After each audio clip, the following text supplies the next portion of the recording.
Alright guys, so I got a few exciting pickups for me over the Thanksgiving weekend.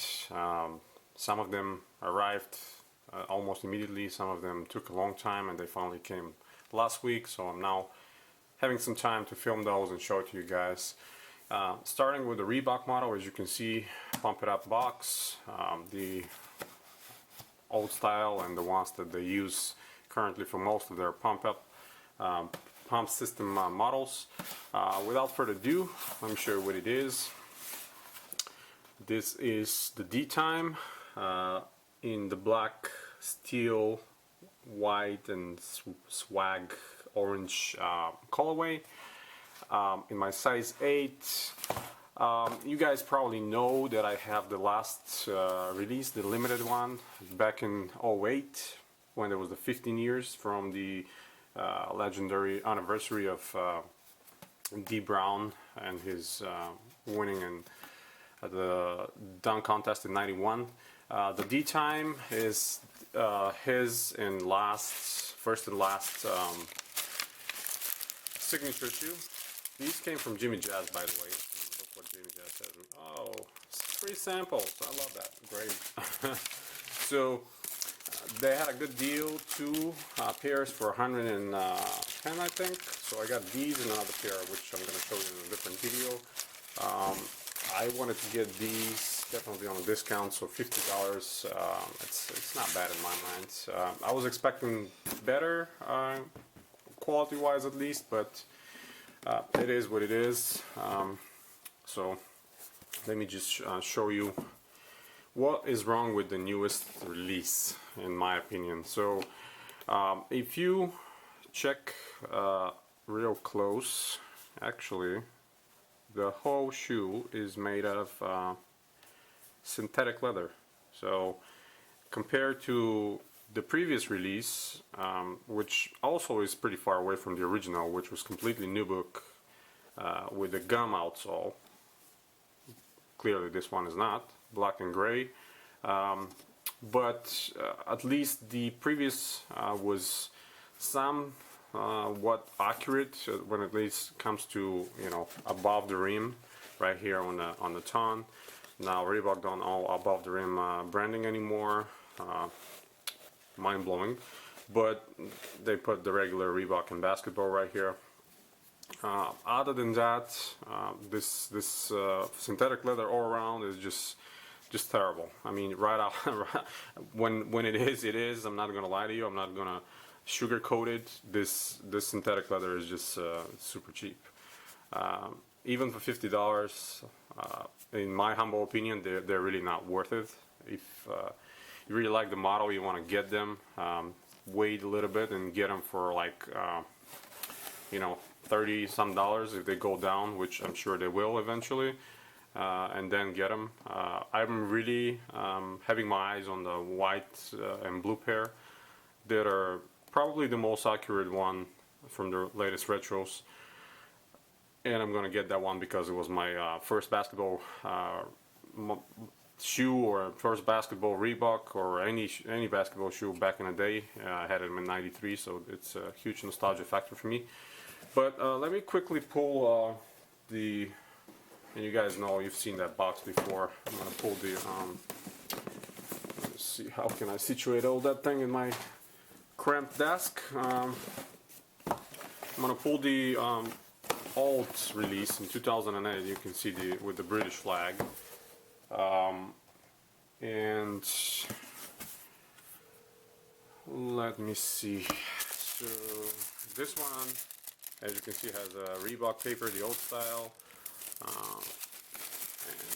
And I'm just gonna pull one of them out. No need to pull both. Get the box out of the way so I can do side by side. So definitely this release is a lot better, in my opinion.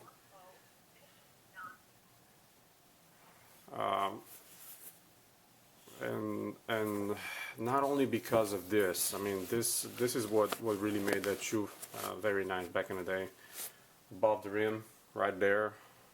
Such a such a great branding. In my humble opinion, this is probably one of the coolest brandings ever created for shoes. Anyway, at least in the basketball world.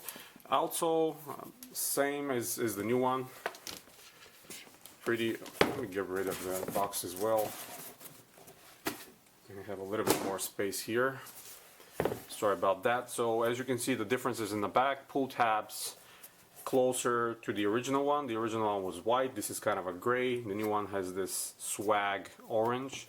The checkerboarding a little bit more pronounced on the new one.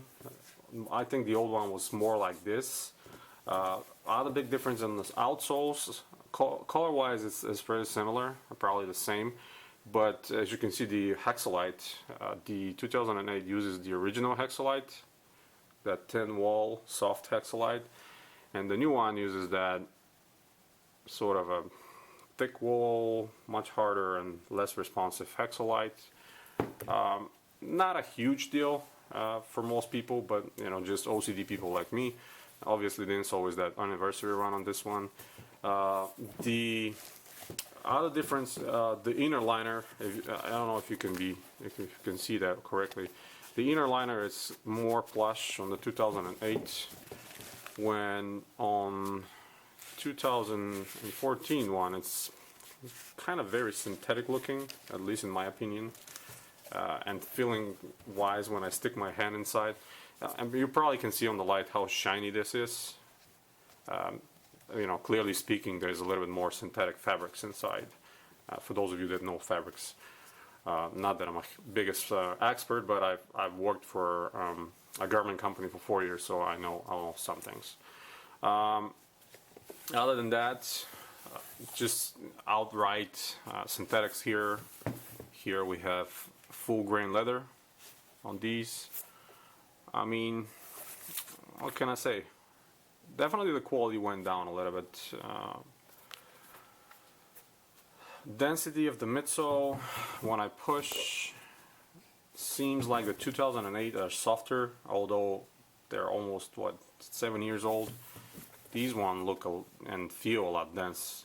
So I don't know how the comfort is going to be when I start wearing them. Those are going to go straight to my feet, and I'm going to wear these until the soles fall off, because I already have these. Another difference is the laces. As you can see, those new ones have the black sort of oval laces, and the 2008 have the accurate flat laces that back in the day the model had. Also on the ton, as you can see, 2000 have the pump with the arch, and only on 2014 there is only the pump. Color-wise, the pump's a little bit different. This one is darker, and the ton of 2014, it seems a little bit taller. 2008 is shorter. I definitely think the original one has taller ton and a little bit differently shaped, but at least, you know, this was here above the rim, which makes a big difference in my mind. Stitching wise, even stitching wise, I mean, look at the stitching on the logo here, how accurate it is, and look at the stitching on this one, how sloppy it looks, like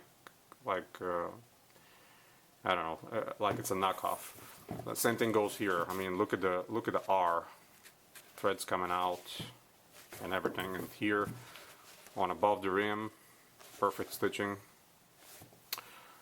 But like I said, I really don't care that much. $50 is not that much again, although, you know, I would have loved to pay a little bit less, at least, but whatever, you know, I have these, the 2008s, which are a lot better looking and a lot more accurate. I don't know why Reebok didn't bring the original silhouette with the nubuck and the gum sole. They clearly can do it because they put the gum sole on the white pair.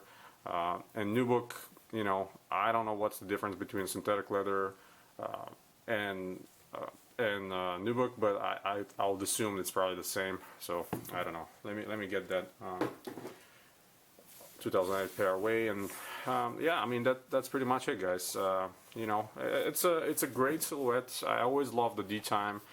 It's such a amazing model, and you know, first and only signature for a player that I really liked back in the day. And this, you know, no ice dunk logo on the bottom was always super dope. And yeah, I mean, it's a good shoe. I think for, you know, if you get it on deep discount and just intend to wear it casually, or even if you want to play basketball outside, this outsole is so hard and thick. You can play it pretty comfortably in those if you want to. Another thing, I don't know why they changed the pull tabs to orange, but I don't know, whatever. Yep, that's pretty much it, guys. I got that one pretty long, but yeah, it's been always a pleasure to bring you some new releases. Expect more to come, and yeah, thanks everybody for the support. And if you guys like the video, hit the thumbs up. Stay tuned to collectivekicks.com for more sneaker news, reviews, and history articles.